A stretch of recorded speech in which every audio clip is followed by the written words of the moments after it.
Am I alive again?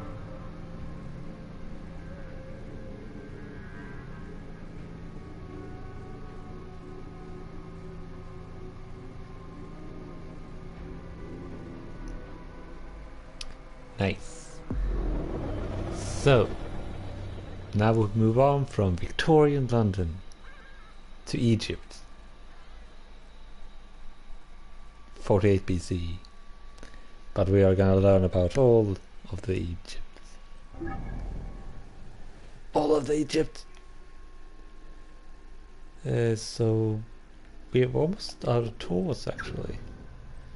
As you can see, we only have a few Egypt tours, one daily life tour, which will give us a trophy,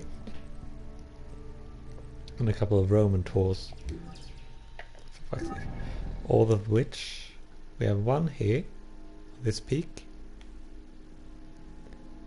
and the rest are up here.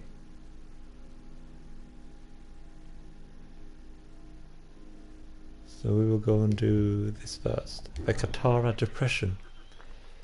What a lovely name.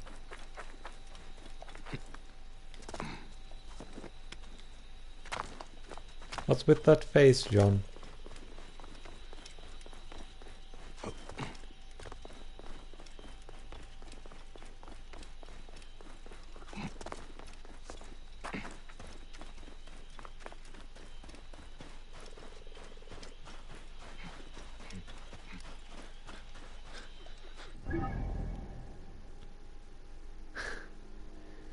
And actually it's fast travel there, so we don't have to go all the way.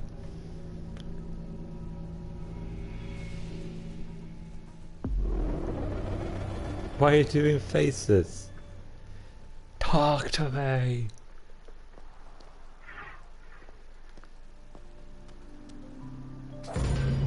Welcome to the Katara Depression. Katara Depression.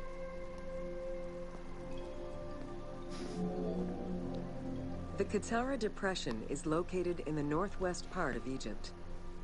Reaching 18,000 square kilometers, the basin is 133 meters below sea level and covered with salt. It is the second lowest point in Africa, after the Afar Depression. It's called depression because it's a valley thingy. Panda! Or rather red panda. Heyo!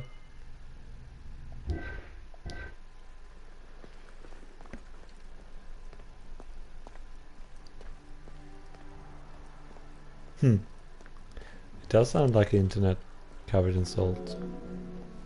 The climate is very arid, with average temperatures reaching 36 degrees Celsius. The famous Siwa Oasis is located on the protected southwestern region. Today, the Katara Depression is utilized for oil exploration. As is almost every other part of the world.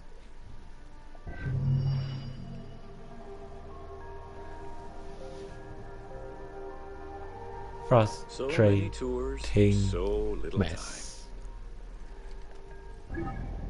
Rightio, that's that tour done. Let's start up here. Go there.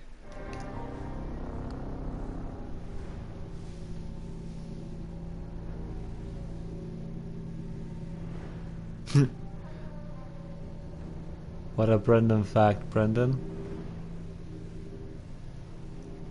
The Nile was named because of it. Ancient Egyptians couldn't agree it existed for centuries. Fact.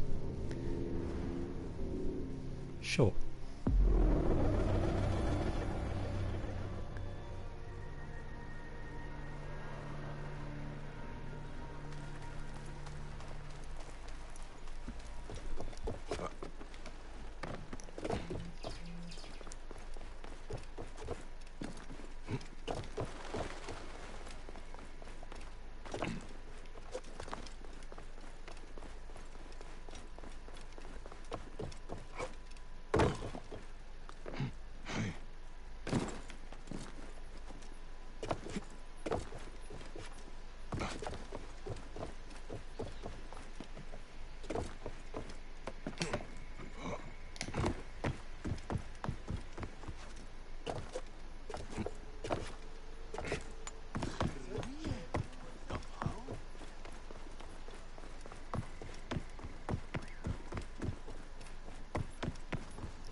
Yeah, I like it too, Brendan.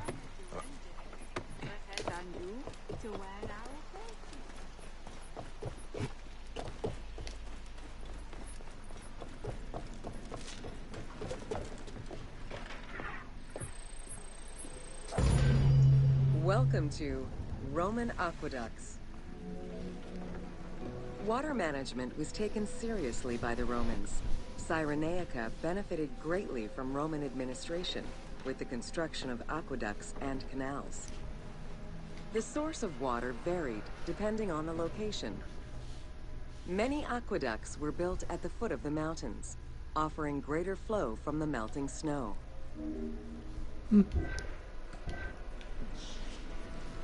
That's interesting.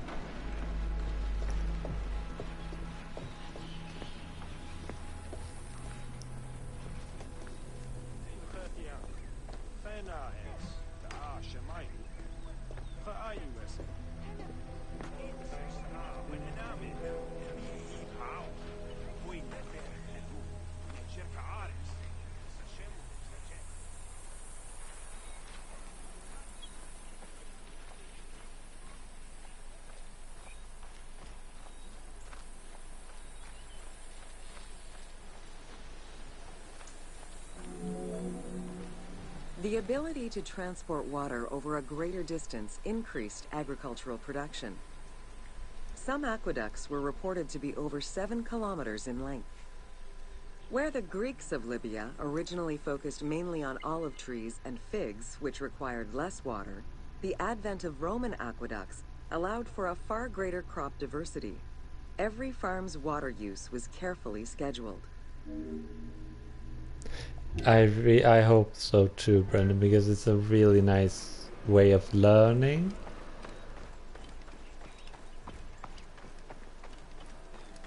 And it's not something that you get taught in school, I think. You just...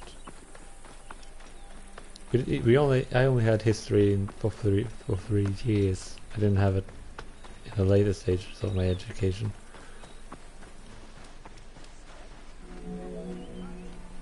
The engineering methods used to create aqueducts were constantly reviewed, with a clear focus on exploiting the local environment.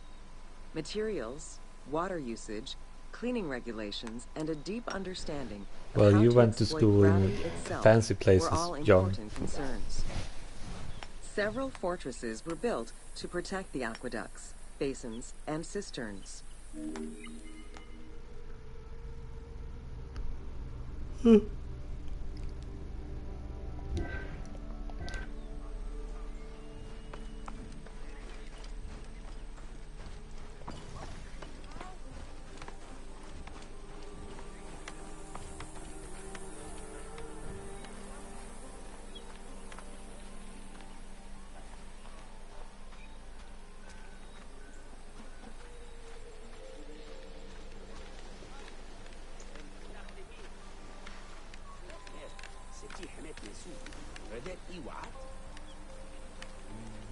What does this do?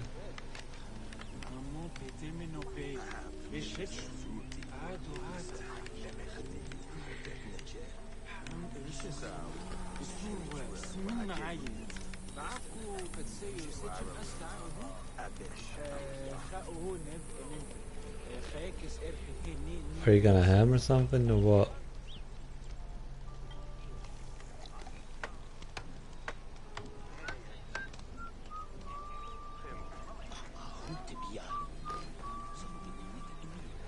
Well, it depends. I mean, history is part of our what do you call it? The first part of school, that part of education. Mandatory education. In the later years. Additional water was collected with wells and cisterns, but aqueducts were the main supply of fresh water. The water was distributed based on the collective needs of the city before the private needs of an individual.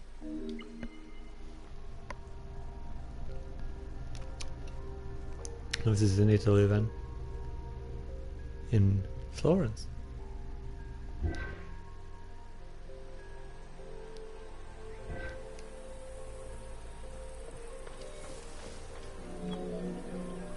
Almost all aqueducts ended in a fountain where the water circulated to clean the streets and supply bathhouses and latrines, thus improving the cleanliness of Cyrenaica's cities.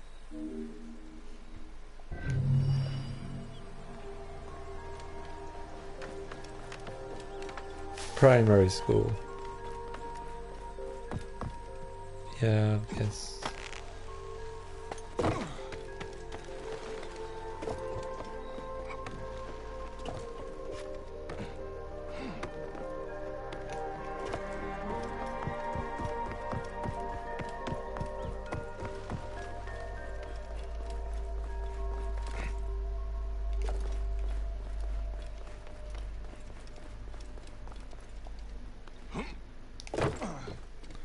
Right.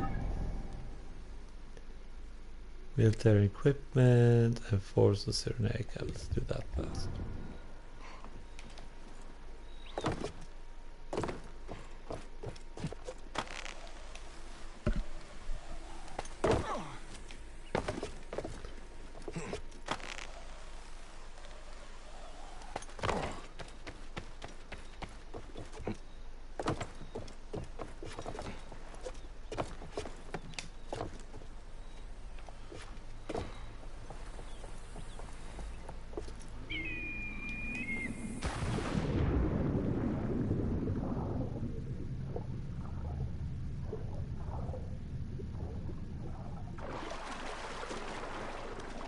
This is a way to infiltrate the fort in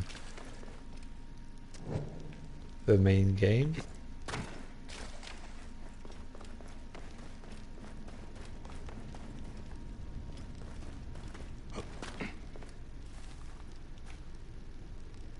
And they throw bodies down here. I think it is.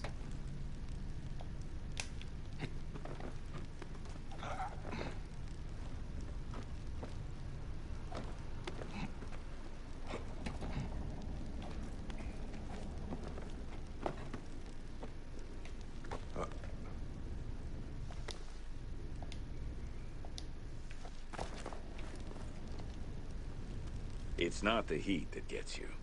Well, it might, if the miles and miles of endless barren desert without water don't first.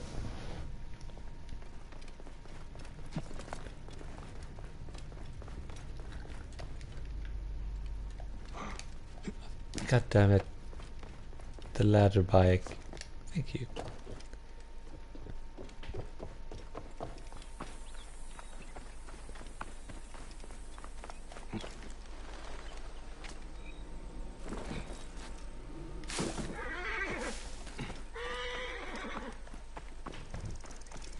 Hello, fellow men.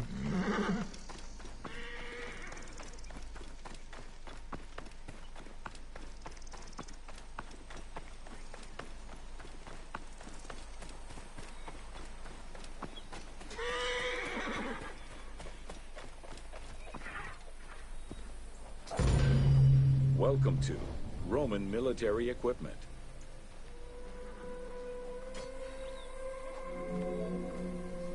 The strength of Rome was directly dependent on its military supremacy and fundamentally militaristic society. Regular citizens, comprised mostly of farmers and herders, joined to protect their land and families. In return for their service, members of this civic army were allowed to vote. Trained to be highly disciplined and obedient to superior officers, citizen soldiers developed a deep sense of loyalty to their city.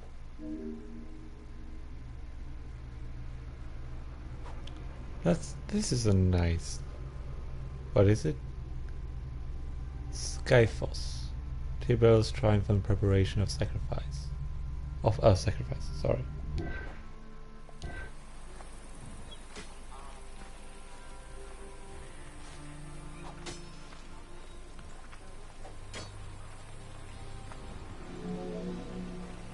The The quality of the armor of a Roman foot soldier was intrinsically linked to his social status and wealth. Chainmail was the most commonly used type of armor. Scale armor, made famous in today's media, came into use after Caesar's time. Foot soldiers carried large and oblong shields, while the cavalry used smaller ones of Greek origin. Soldiers were expected to carry their own kit, including the tools required for the construction of forts and tents.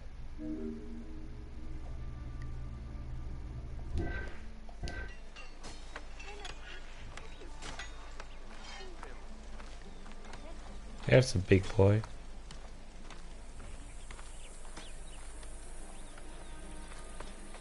Wonder how he looks without his armor on.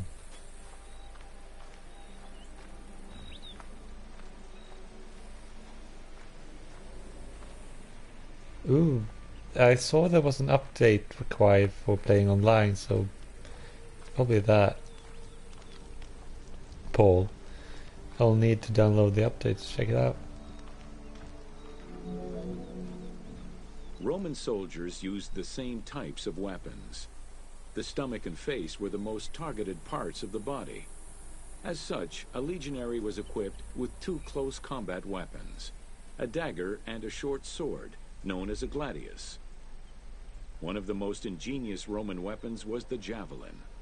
Its pyramid-shaped tip pierced the body, while its iron shank was designed to break upon impact, stopping the enemy from throwing it back.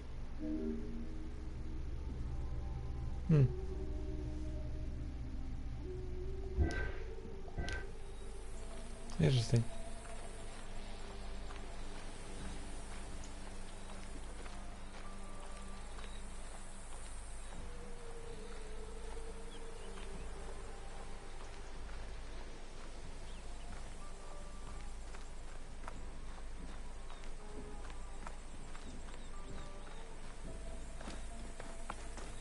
Yeah, you didn't read that in school, did you, John?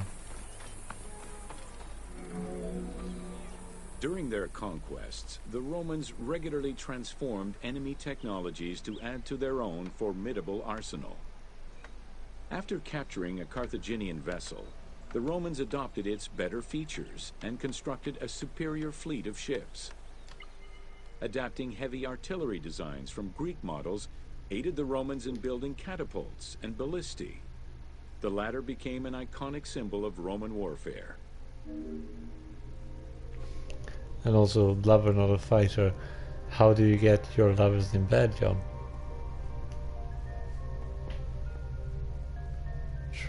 Trajans? Colon. 2nd century.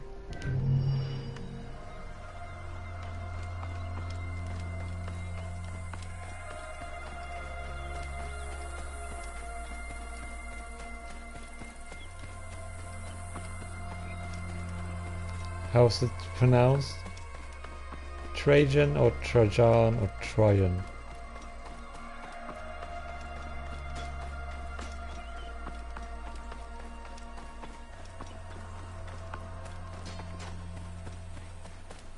Trajan.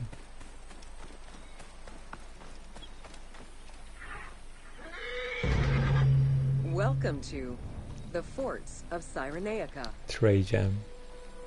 Thank you.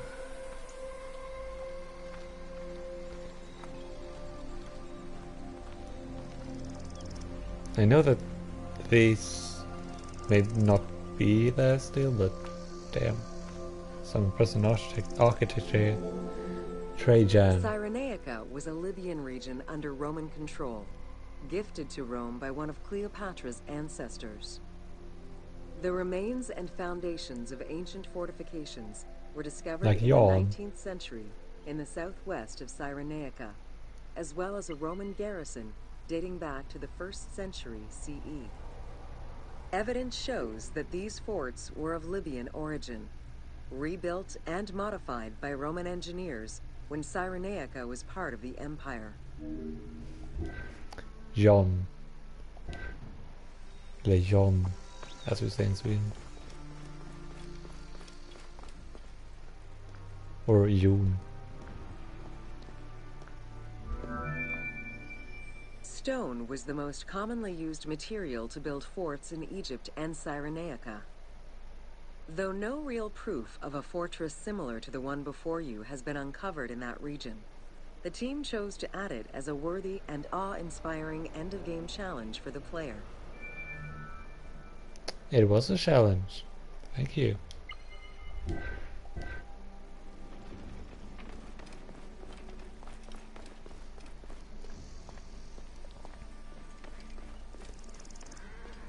And you never really get to walk into forts like this in the main game because everyone wants to kill you once you enter. It's nice to just explore,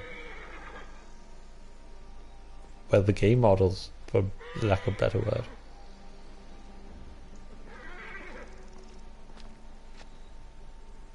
word. Yeah. The school is like the mob. You thought you were out, but then they pull you back in.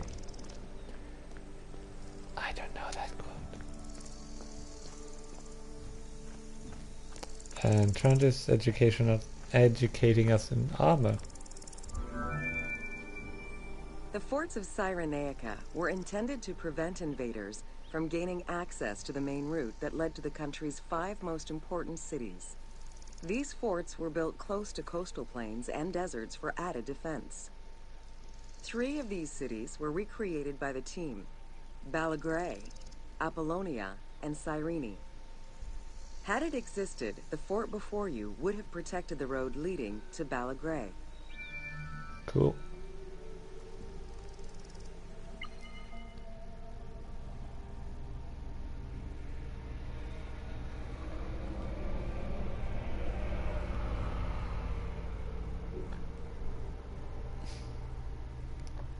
So this is the map from 240 BCE. It's fairly accurate, I guess.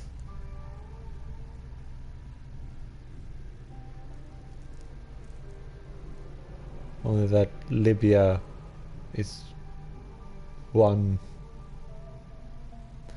They call off Africa, Libya, and Asia begins in Turkey. Which it does, really. But, yeah.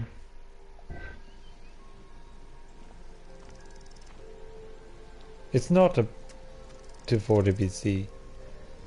Well, it said so, I'm sorry.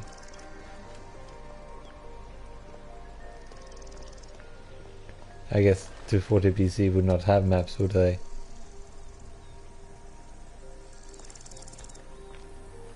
So it was a map from the 17th or 18th century, visualizing the world as they saw it in BCE. No, 240 BCE. Right?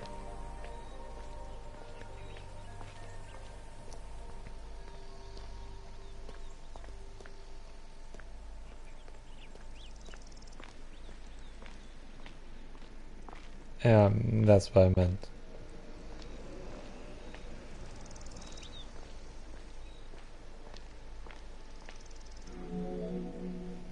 Other than reference to an attack around 404 CE and a military reorganization by Emperor Justinian during the 6th century CE, we still know little of the Roman military presence in Cyrenaica.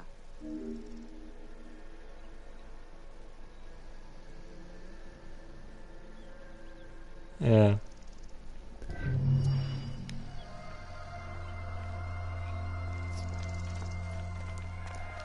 Quick, the trap. Assassinate! Assassinate! Sorry. My bad.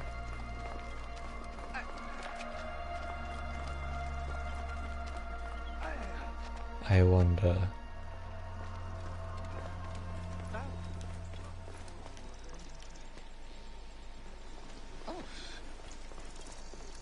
Oh, damn it. He moved.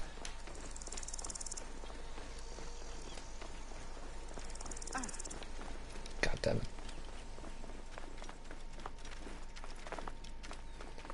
I vex whoever I please.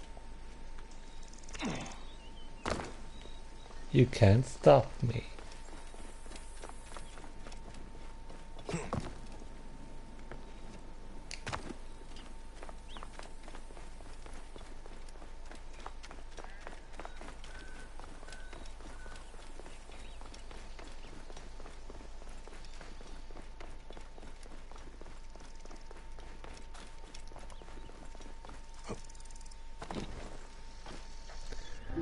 Right, yeah.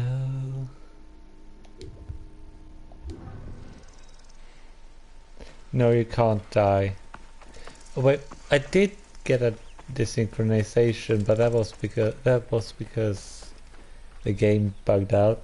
So when I started up the game, the last time or the time before that I played this, I just fell in a white nothingness until I died. So you can die if the game glitch is. My kingdom for a glass of water? Whoa.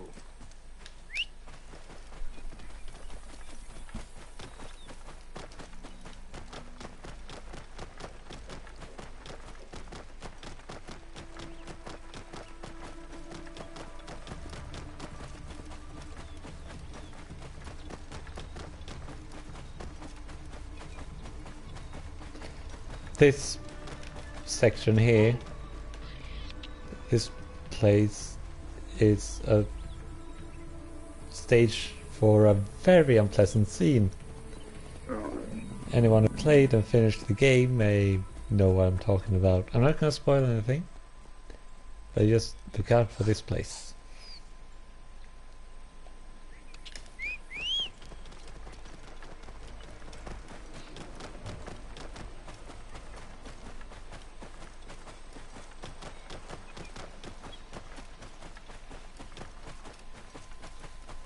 Why are you talking about that, Phil?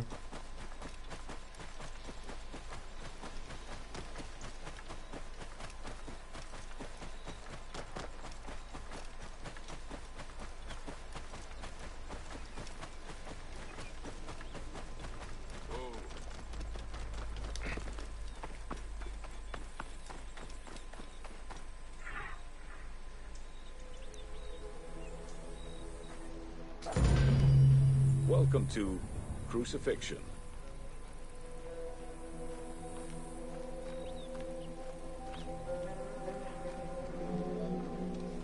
In terms of the severity of Roman justice, crucifixion was at the top of the list of corporal punishment, followed by death by fire and decapitation. The upper class considered crucifixion unworthy of their position. Those lucky enough to have Roman citizenship were also exempt from such treatment.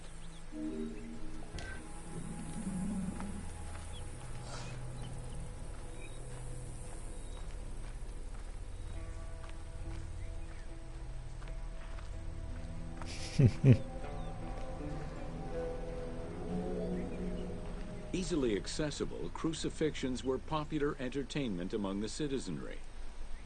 Unlike throwing victims to wild animals, which required an arena, crucifixions did not require any particular setting. Who's Eric Idle? Remember, I'm not British, so I won't immediately recognize names. I may know who it is, but I can't think of who it is. Decimation. John Beaver, Roman military punishments, 1725.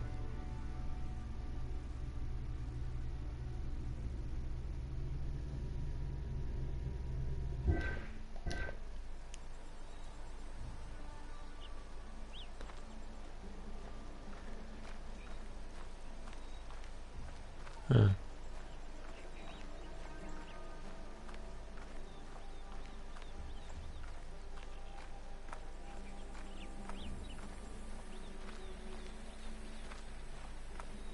This was another unpleasant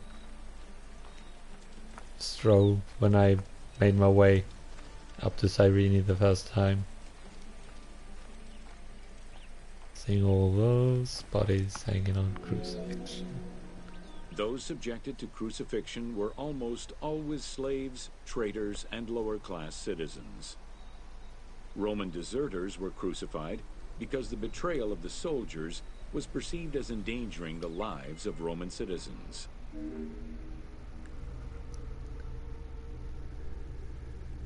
I'm sorry, but I see this, I don't see a death penalty. I see someone telling that man to spread those legs. Eh.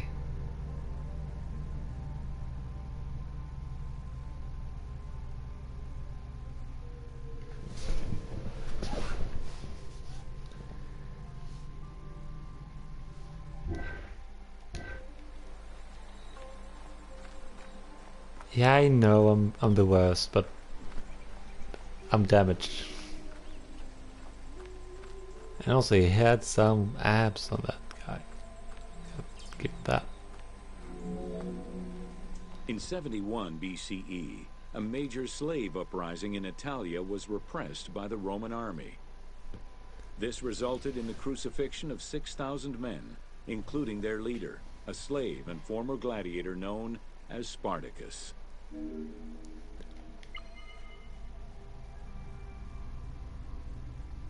Ah. Is that how Spartacus ends? Because if that's how Spartacus ends, I've been thoroughly spoiled. It's not the heat that gets you. Well, it might, if the miles and miles of endless, barren desert without water don't first. Yeah, it's Kirk Douglas, isn't it? In the movie, the original movie.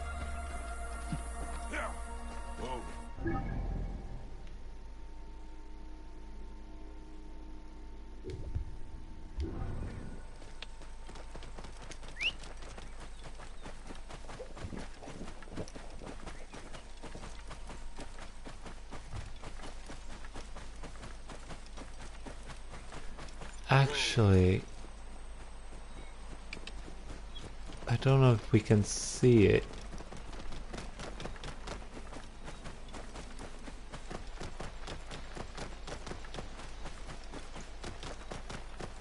But in the main game,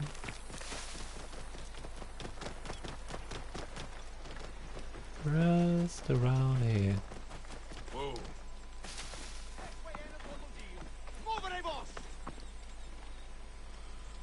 We can see a crucifixion happen.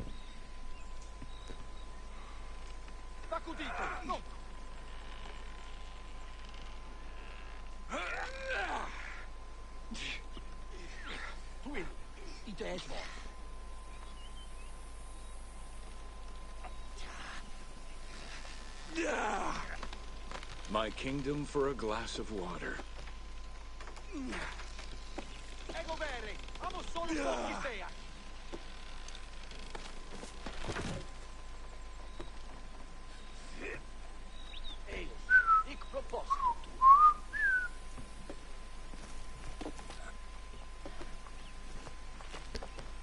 Yep. Here we have a live crucifixion. I stumbled upon this when I was trying to take that fort over there. I killed all of these guys. Didn't save him though. Sadly. So Eric Idle is the one that plays Brian then. Isn't he dead?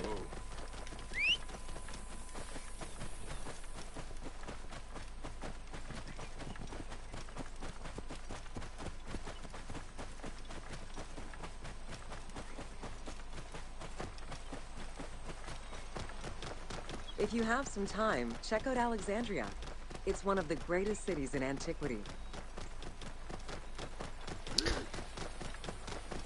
So it's the one hanging next to Brian?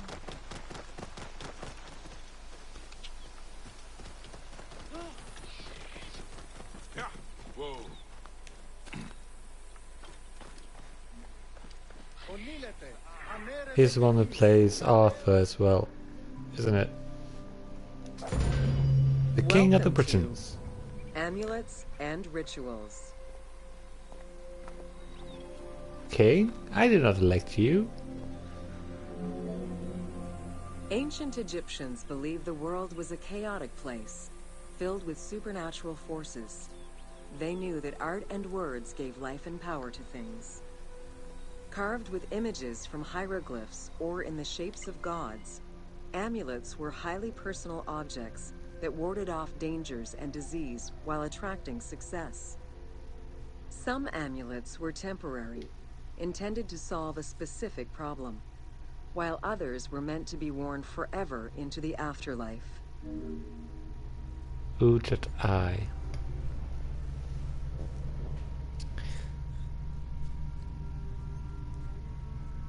Well, they all played several characters, didn't they?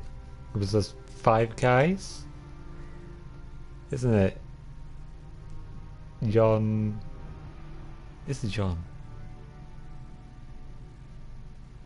Oh my god, I forgot his name.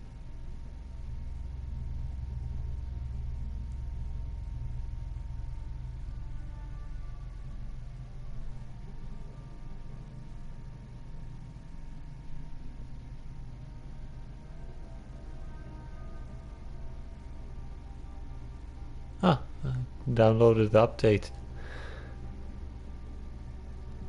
Oh, what is John Cleese? John Cleese.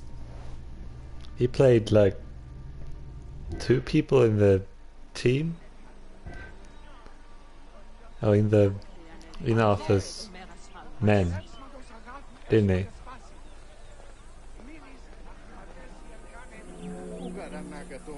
Priests would infuse amulets with magical energy during religious ceremonies, imbuing them with protective magic to safeguard against supernatural powers. The wealthiest of Egyptians could obtain a divinely ordained pendant, in which was hidden a magic formula inscribed on a piece of papyrus. It would act as a unique spell tailored to the owner. What is your favorite color?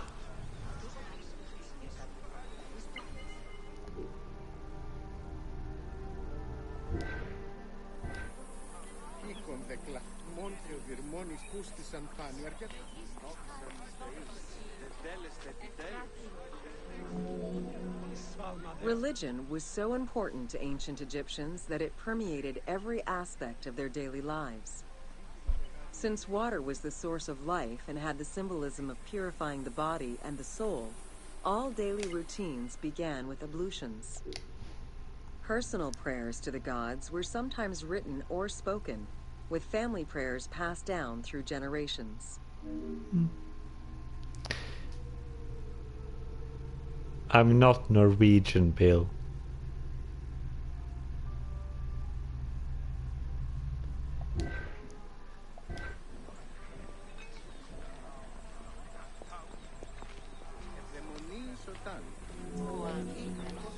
There was a complete calendar of each of the religious days, both good and bad, illustrating the appropriate daily rituals.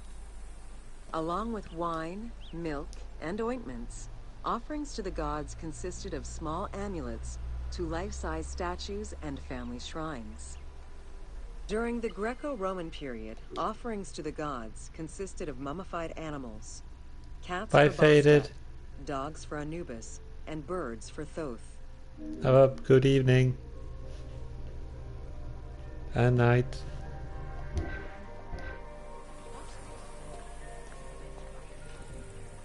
Ointments. Moist ointments. Moist.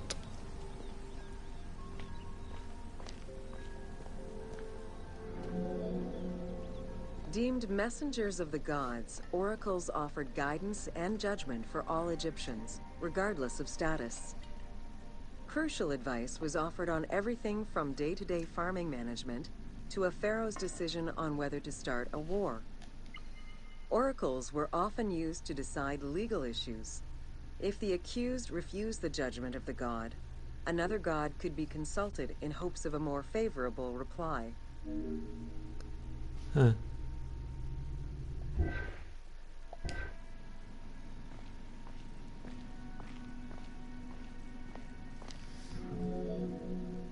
It was oracles that guided the Greek sailor Batos to the coast of Libya, where he founded a colony known as Cyrene.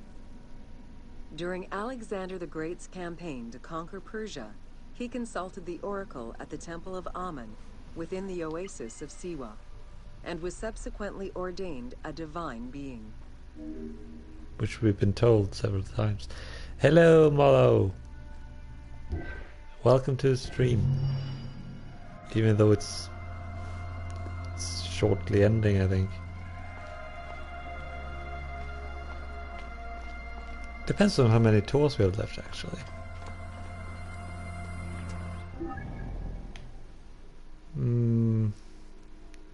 What is that? It's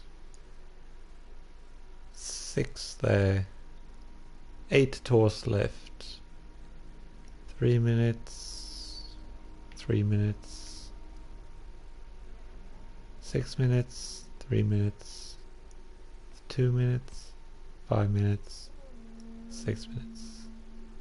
They're all rather short, so we kind of probably be done with all of them today.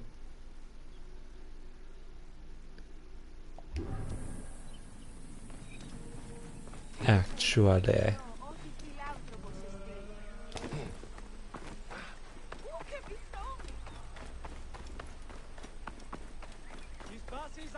Hello, Brian.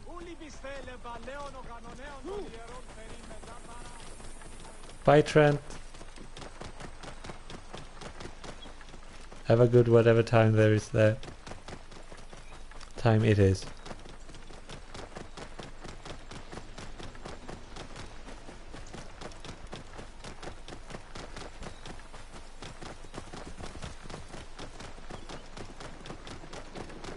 There is so much to discover.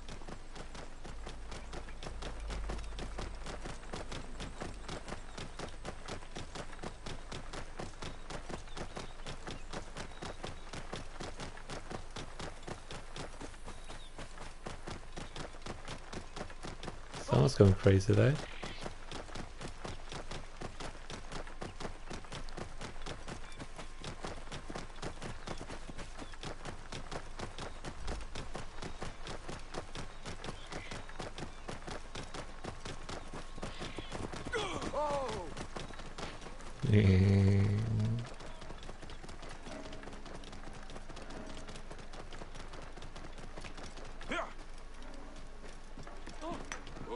No, the stables are on there.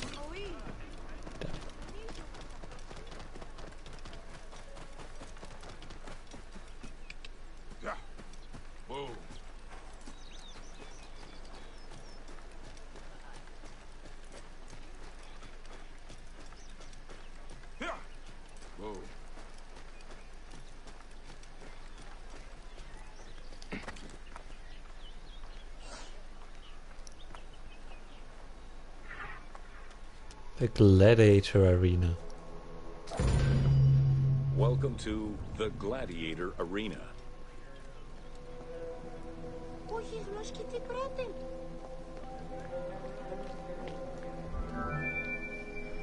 While gladiators would not perform in Cyrene until later in the Roman era, the team decided to include a gladiatorial arena for 2 reasons. First, they believed it was important to portray this aspect of Roman life. And second, they felt it would add interesting gameplay possibilities. Yeah, they're not wrong.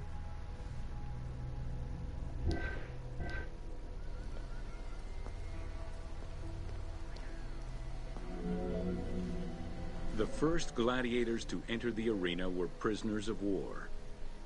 It was a spectacle of violent clashes between men and against wild beasts that lasted nearly 1,000 years.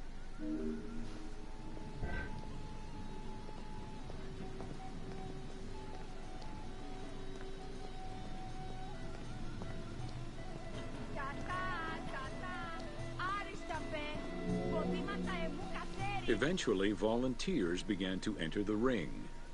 For status and money, many of the more skilled combatants increased the quality of the entertainment. Thus, the profession of gladiator came to be. Bound by contract to the master of the gladiators, the fighters were fed, trained, and guarded in barracks.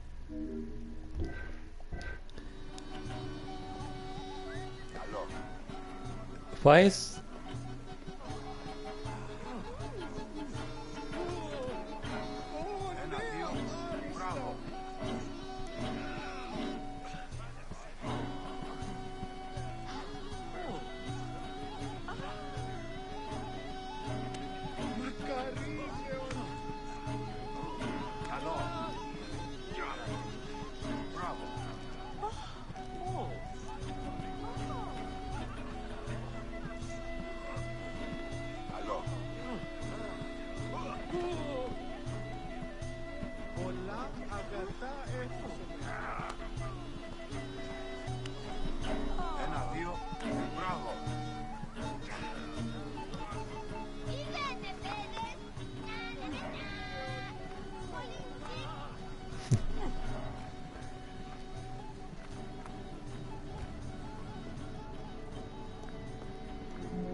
Gladiators were separated into heavy and light armored fighters, each with their own set of specific armor and weapons.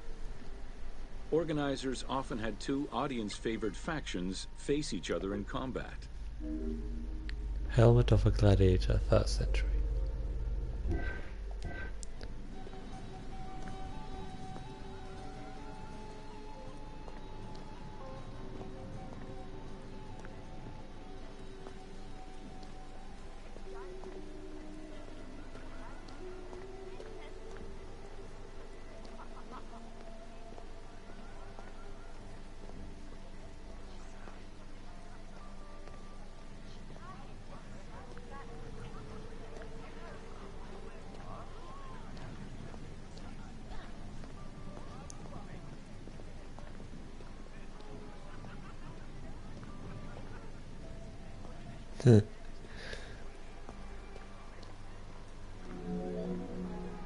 The events were highly organized.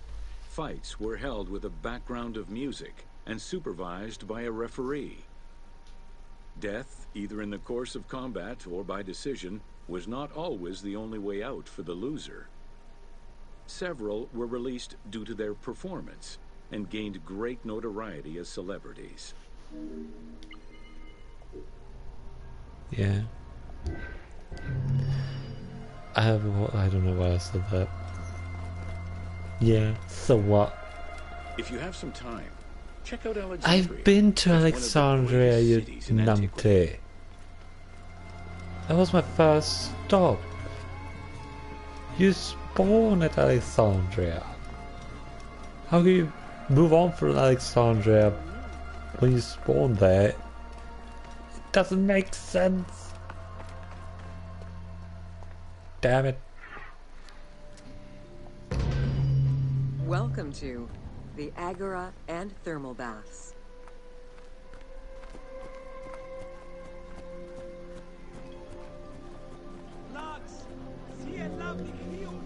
Cyrene's Agora was the public marketplace and political hub of the city. Its central courtyard was open to the sky, while market stalls and shops ran along the sides, some neatly tucked away under long-roofed colonnades. As in other Greek cities, the Agora included a central Hi, hub, Superduck known as a Prytaneum. 74300. This place Welcome to the served as stream. Cyrene's official embassy, where guests were welcomed to the city.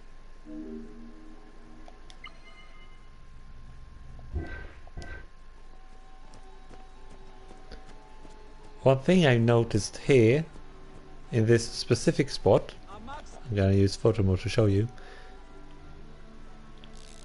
is that Bayek mysteriously float.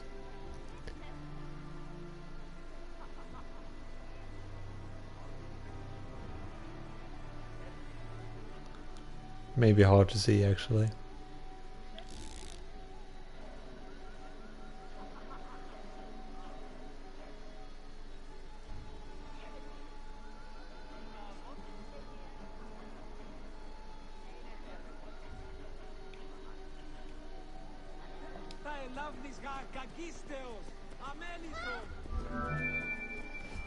An unnamed statue representing naval victories was the centerpiece of the Agora.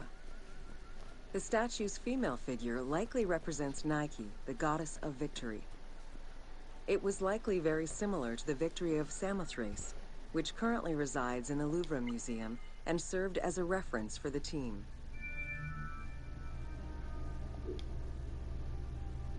Don't say that, Super Duck.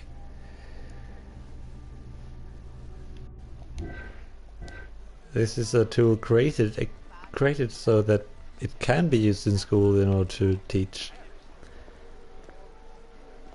Although it most certainly only American or English schools. The Cyrene Agora also displayed many temples and monuments celebrating its founding king, Batos, and the city gods. There were 2 altars associated with the Temple of Apollo, and a marble statue base dedicated to the goddess Libya. However, there... who? Did I do that or did they do that? I don't know.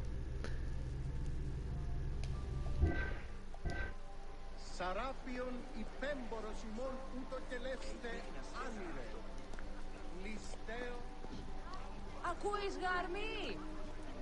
Σήμαντε δουνε! Απάντησον!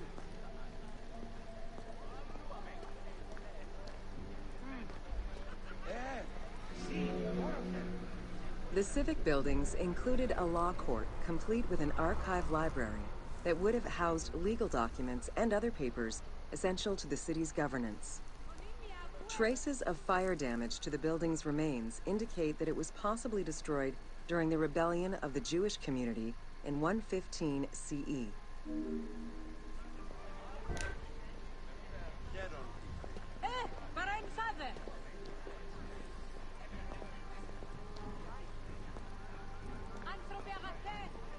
Damn, everybody's logging in now.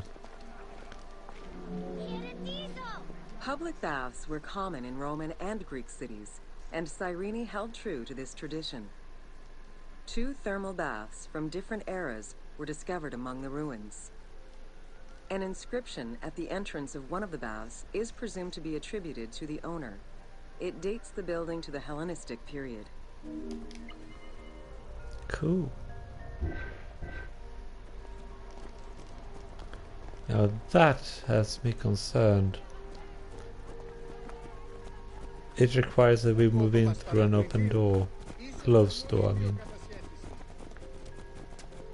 Oh, you can enter. Thank God. Mosaics were originally created for practical reasons, the need to waterproof floors. Imported by Greeks in Egypt and Cyrenaica, the designs represented either scenes from daily life, marine fauna, or mythological figures. In addition to traditional Greek motifs, they also integrated concepts specific to Egyptian culture, such as the Nelumbo. The best examples of mosaics recovered to date, however, come from Alexandria. Cool. Everyone's talking about the British royal family. The Cyrene baths were fitted into an underground tomb dated somewhere between the 8th and 6th century BCE. Bath seats were carved directly in the rock, allowing for more comfortable ablutions. As with many of the public buildings, the thermal baths were elaborately decorated. Statues such as Aphrodite and Eros the Archer were discovered within.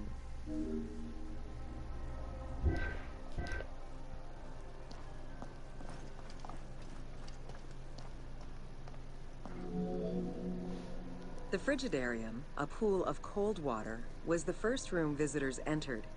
It was followed by the Tepidarium, or tepid water area, and then the hot water room called the Caldarium. Water for the thermal baths was sourced from a natural spring. Burning stones were deposited into the water to create steam as required. The flowing water of the spring ended in a cistern and fountain referred to as the Aqua Augusta. I can't take a bath, can I? Well, technically I can, but I can't undress myself and sit down. That's odd. Shane. Shane not oh, Shane. Later Roman baths were built under Emperor Trajan and then restored under Hadrian. After the earthquake of 365 CE, they were replaced by baths of Byzantine design, with stones from the old thermal baths used in the reconstruction. The team relied on documentation describing the baths built under Trajan in order to create the location available in the game. Trajan. You would like that, wouldn't you, John? John.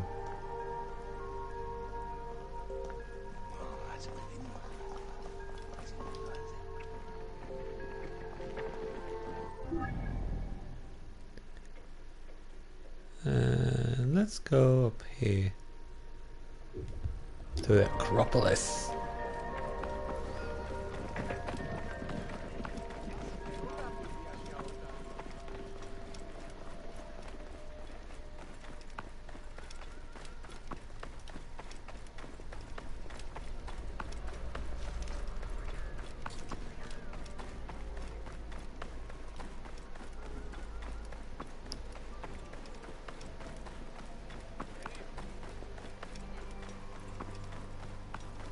Hi, doggy. Yes, yes, you should. You don't need to stream it though if you don't want. Feel the pressure.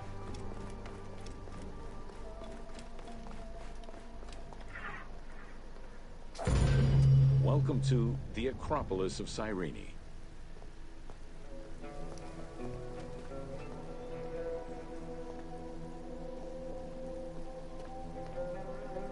Thank you for the bits, Mello. Located on the western edge of the city, Cyrene's Acropolis was smaller than the one in Athens, though its high vantage point provided protection for the city. At its entrance was a single door, flanked by 2 towers. An inscription, legible to this day, states that the walls and the citadel were restored in the time of Augustus.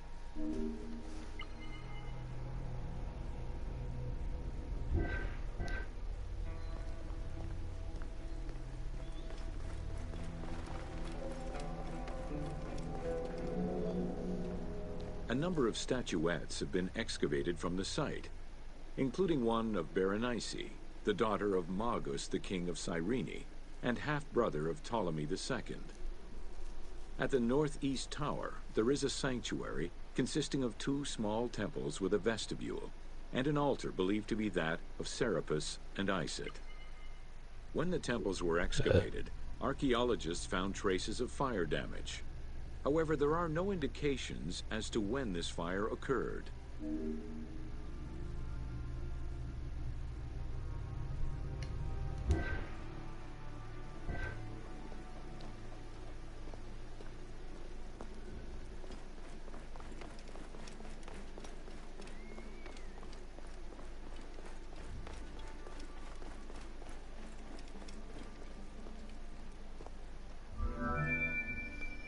In the 20th century, a fortification was built above the ward to defend against an invading army. It covered the ancient remains of nearby Roman houses entirely, and archaeologists have yet to fully excavate them. Cool.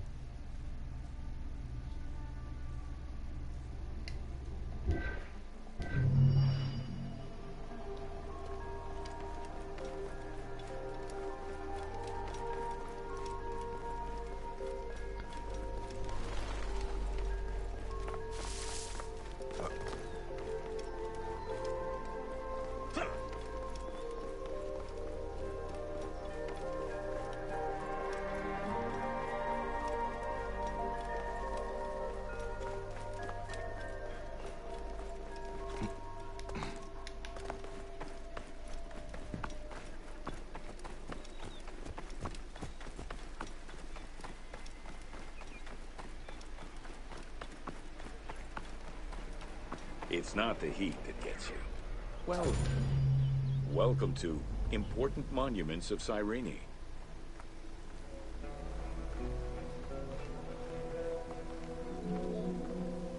The sanctuary of Apollo sits on a prominent edge of the plateau of Cyrene, overlooking the Mediterranean Sea. It could be accessed either by the road from Apollonia, via the necropolis, or by the Sacred Way, coming from the agora of the city. Cool.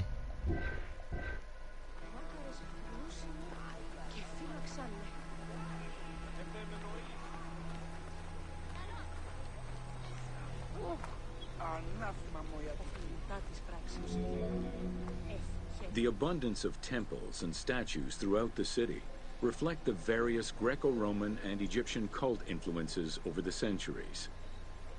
Temples dedicated to Apollo, Cyrene, and Zeus stood alongside those of Ptolemaic gods, such as Serapis and Isis. Numerous fountains were decorated to represent other gods, including the city's namesake, Cyrene. Yeah, I think in the game they pronounce it Cyrene, don't they? In the actual game. But that just be a... that might just be a... what do I call it? Intentional fault? And here they are pronouncing it correctly in order to...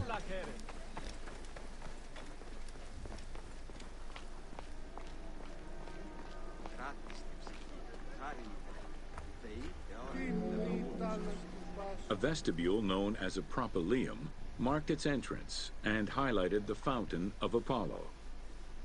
God of the sun and of protection, Apollo was an important deity to both Greeks and Romans. The sanctuary built in his honor was considered to be sacred. Yeah, that only makes sense.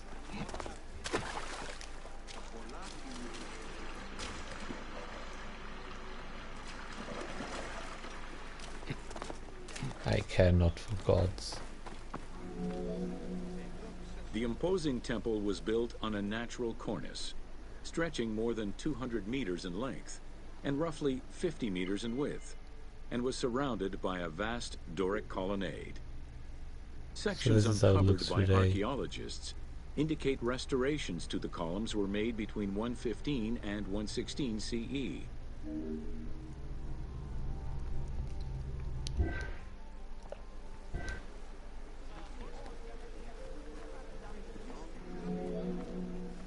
The altar was located in front of the temple. Both are estimated to be the same age, though restored at different times. Many bulls were sacrificed each year at the altar in honor of Apollo. The imprint in the stone of the ring used to strap the animals down is visible to this day. Damn.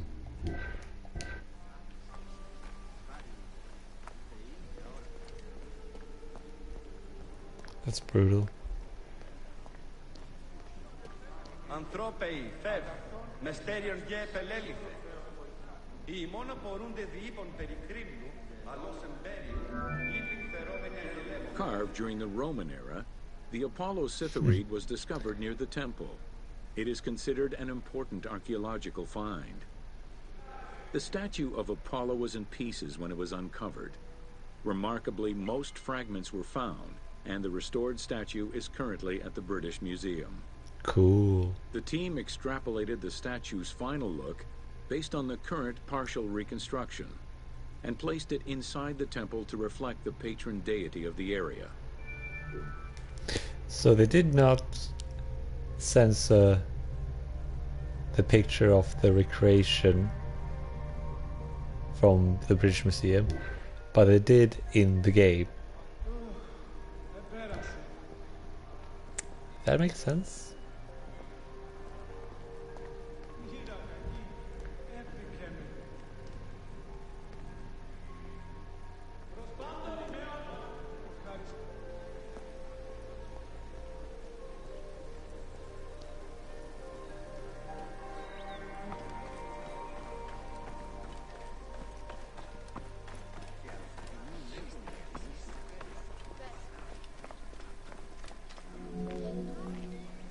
The amphitheater of Cyrene is located on what is known as the Terrace Yeah, of true. Myrtosa, next to the sanctuary of Apollo.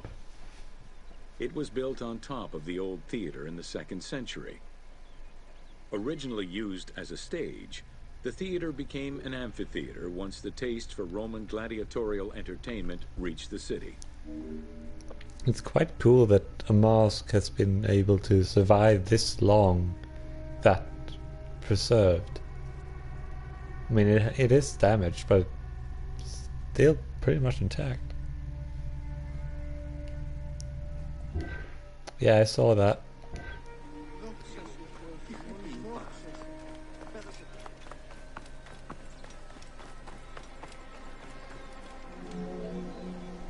Entrances were placed at both ends of the amphitheater. A wall replaced the first 2 rows of bleachers as protection from the array of wild animals in the ring. The tunnel used for the parade of beasts and gladiators circled the arena, unlike the Roman Colosseum's tunnel, which was beneath the amphitheater. The basement and corridors accommodated both the gladiators and the animals, and included lifts that raised the traps into the arena's center. Cool. Ah, yeah, of course. That's probably why it was so well preserved. It's made of hard material.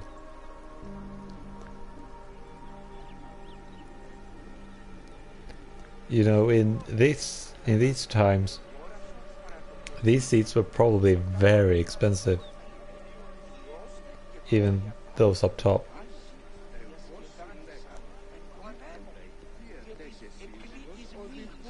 If there was admission fees back then.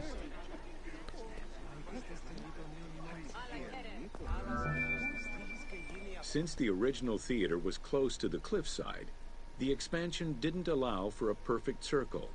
Instead, junctions of the semicircle formed the arena into an oval shape. This elliptical formation still ensured an excellent view from all angles. The team decided to create a perfectly round theater for technical reasons, and used the structure of the Roman theater as their reference.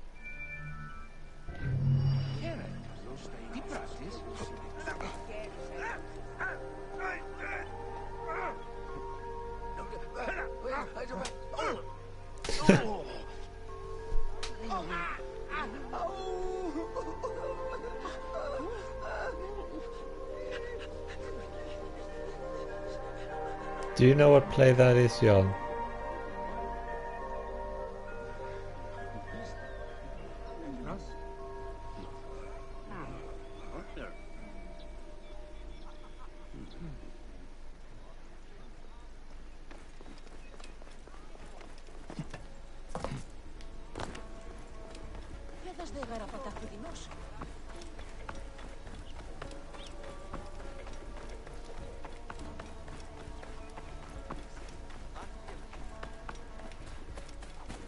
Okay, right, that's the fort.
Damn it.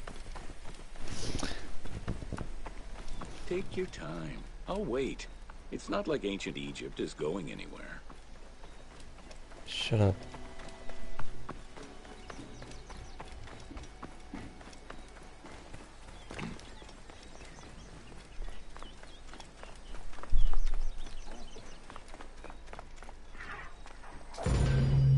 Welcome Welcome to Cyrene.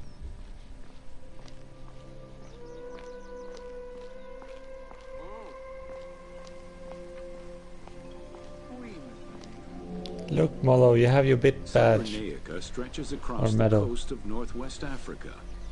It was known as Pentapolis in antiquity, a reference to the 5 main cities that formed the Greek colonies. Built on a lush plateau of the Green Mountains, in what is present-day Libya, a colony of Greek settlers formed the city of Cyrene in 630 BCE.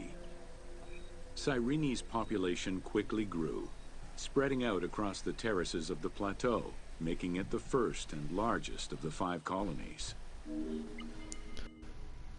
19th century, John. The map.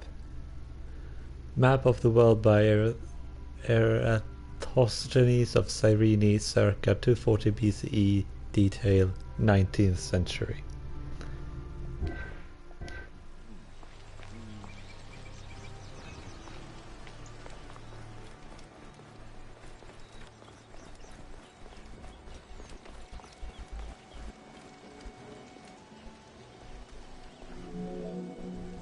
The city of Cyrene was founded by Batos Aristotle, guided by the Oracle of Delphi. Overcrowded and suffering from drought, Batos's home island of Thera could not sustain its citizens. Batos consulted the Oracle, who told them to journey to the North African coast in search of arable land. A series of kings reigned over the city in the first 2 centuries. However, rebellion eventually ended the monarchy, and henceforth the city was governed by the aristocracy. Molo, next time you're on Johnny's chat, go to the settings cog, go to edit appearance, and then down by channel symbols, you will have the normal bit badge, your red one, and if you're on the top 3, you will also have a medal. You need to click on that medal in order to get it.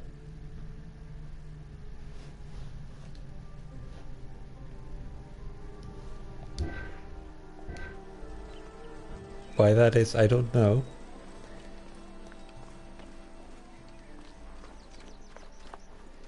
But you should be able to have a badge, a medal there. The key features of Cyrene were temples dedicated to gods, Apollo, Demeter, and Zeus, alongside Ptolemaic gods such as Isis and Serapis. A large agora defined the city's center, and on the western edge, the famed Acropolis was built. A fortification wall was added around the harbor at the end of the 2nd century CE. As the city grew, more buildings were constructed beyond the walls. The funny power one? What do you mean by that?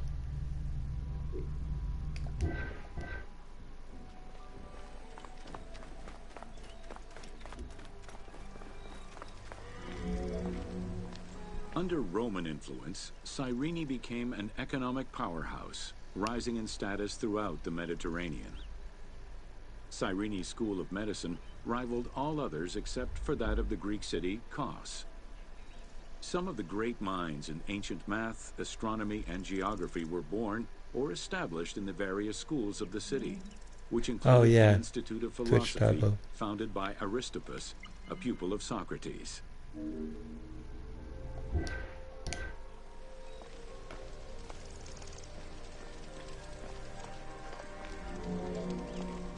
From 115 to 117 CE, there was a revolt in the Jewish quarter that greatly damaged the city of Cyrene.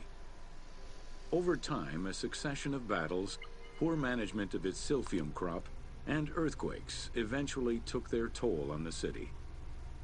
It was completely abandoned in 365 CE. Oh, that's a shame. Oh, you see that today even. Modern ruins.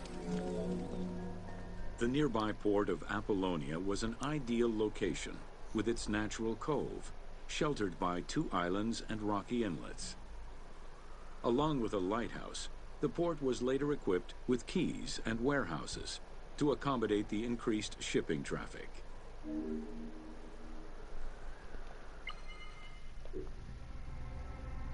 Apollonia. I think it might have to do with it being before Christ, I think.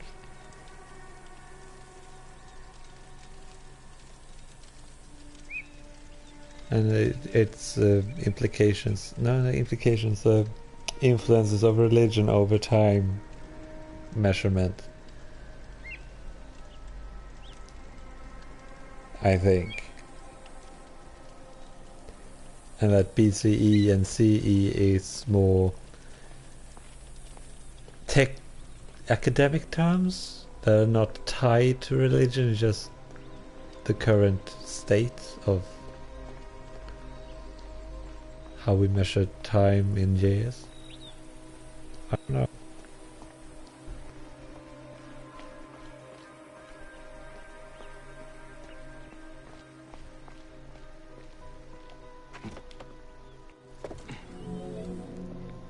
With its success as a commercial trading port, Apollonia surpassed Cyrene to eventually become the capital of the Pentapolis. A number of earthquakes gradually shifted the city, causing many of its original structures to sink. Some of its ruins can still be seen underwater. Yeah, PC.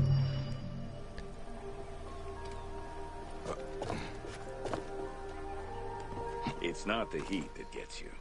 Well, it might. Exactly, if the John. miles and miles of endless barren desert without water don't first.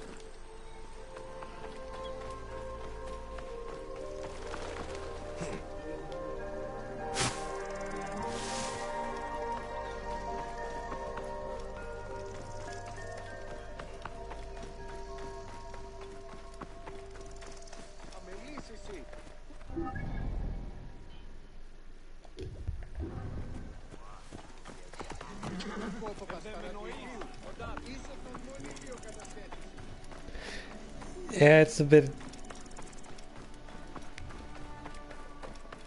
annoying now. At first it was cute, but at least they switch up between the woman and the man, so it's not a total repeat.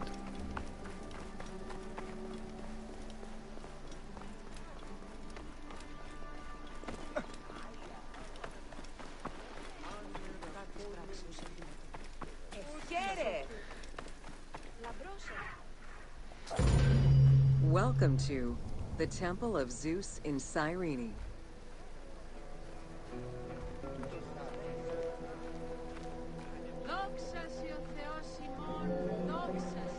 Facing east towards the rising sun stands the temple dedicated to the cult of Zeus. It was built sometime in the 5th century BCE. 70 meters long with 46 Doric-style columns, the imposing structure was the largest Greek temple erected in Africa. It was only slightly larger than the Parthenon and the Temple of Zeus in Olympia. Archaeological site of Cyrene, Libya.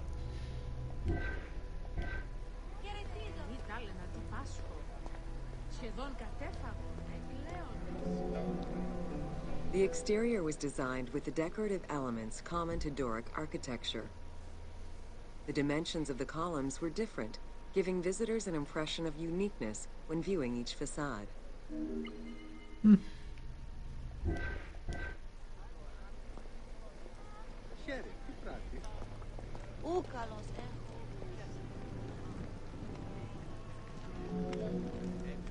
After the temple was destroyed during the Jewish rebellion, Emperor Hadrian had it reconstructed. He chose not to rebuild the outer portico, but did restore the new Corinthian columns in marble. The temple was later completed under Marcus Aurelius.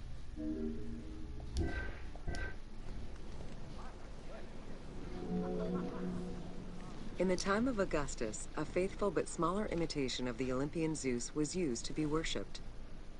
Hadrian then installed a new 12-meter-high statue matching the Zeus in Olympia. It was made of chiseled marble, with the head, arms, and feet carved in the round.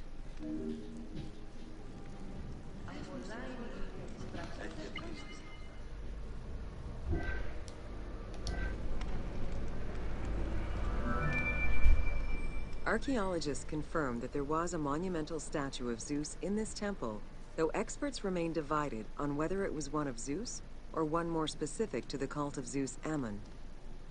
The team elected to place a statue of Zeus Ammon in this location, knowing that Cyrene was central to the spread of this cult in the Greek Mediterranean area.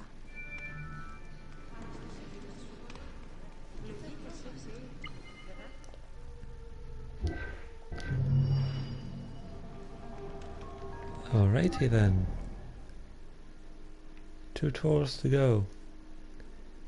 Actually, I think we're gonna fast travel to them. Save time.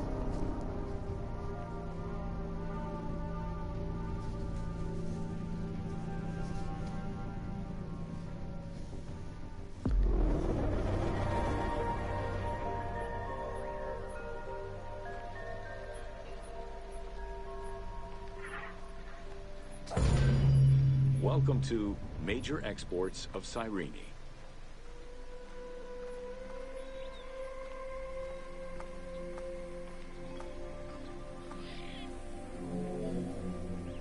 Cyrene's main source of economic wealth was in the cultivation and export of poppies and silphium. Though the opium oil from the poppies was also an export, little is known about this crop. Information about the cultivation of silphium, however, is more accessible to us.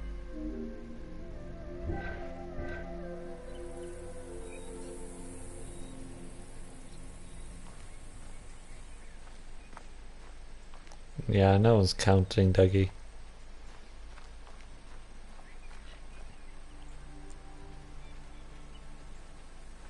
To be honest, I thought you were 30-something before I knew you had a grandson. Silphium, with its yellow flower, was considered a gift from the sun god. Grown solely in this region near the Mediterranean Sea, silphium extract was exported at high prices and was so crucial to the wealth of Cyrenaica that it was depicted on their coins. I know John's age. Not gonna say it though.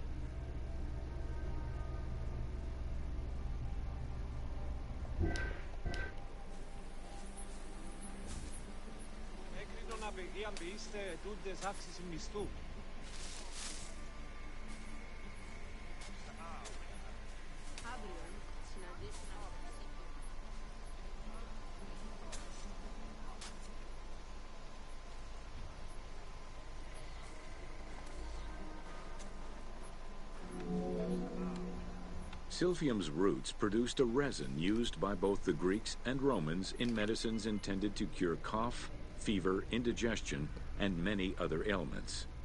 It was also used as a contraceptive. In a compilation of culinary recipes from the 4th century BCE, the herb is mentioned in various recipes, including a flamingo dish. The vase of Aphrodite and Eros. Is Eros the god of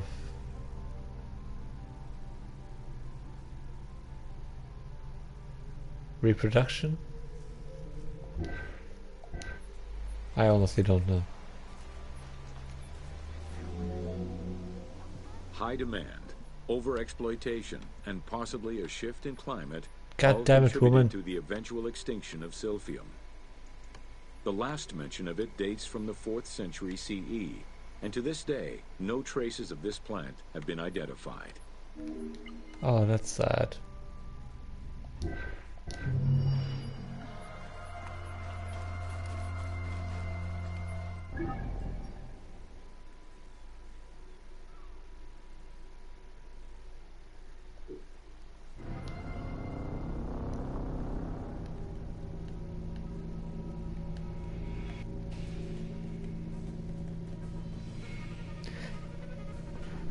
Yeah, but you don't call it that, do you, John? John.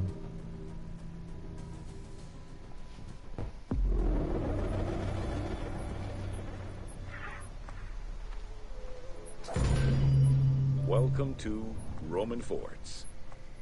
Night, Dougie.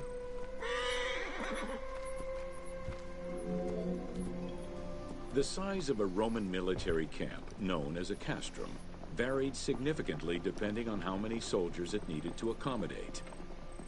However, they all shared common characteristics in design and construction, such as this fort before you, located in Cape Chersonesos.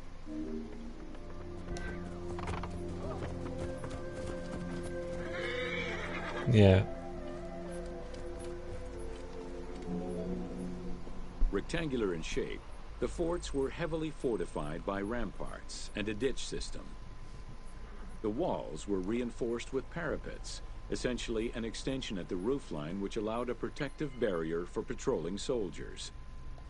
Depending on the availability of materials, some forts were built with stone, timbers, stacked turf, and particularly in the eastern part of the empire, baked brick.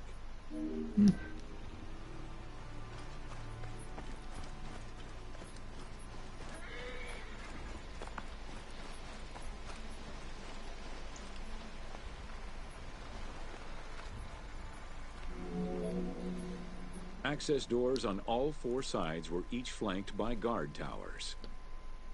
The commanding officer was positioned in the middle of the camp, giving him a clear view of the troops and the main gate.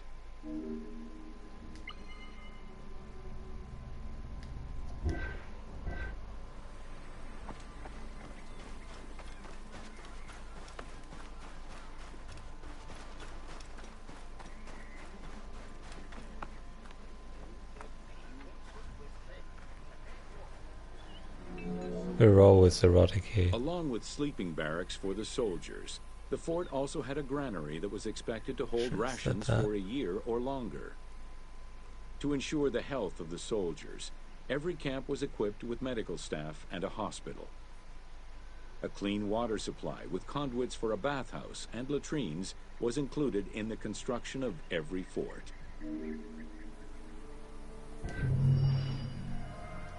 And that's the discovery tour done, I think.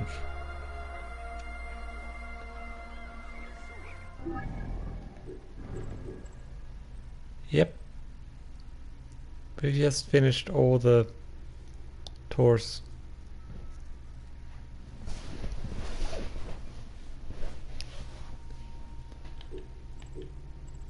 There is nothing more, John. No more. We've gone through the entire pyramid, the entire era once. I don't think I'm gonna do it again. Yeah, I am just going offline, rage.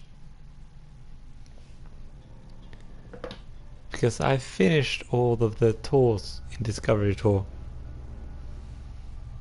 As you can see, it's all gold.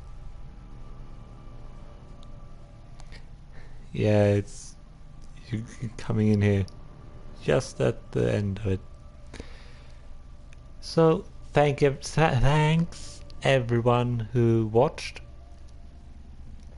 and everyone who followed during my Discovery tours. I really enjoyed it. It was super educational. I may not remember much from it right now.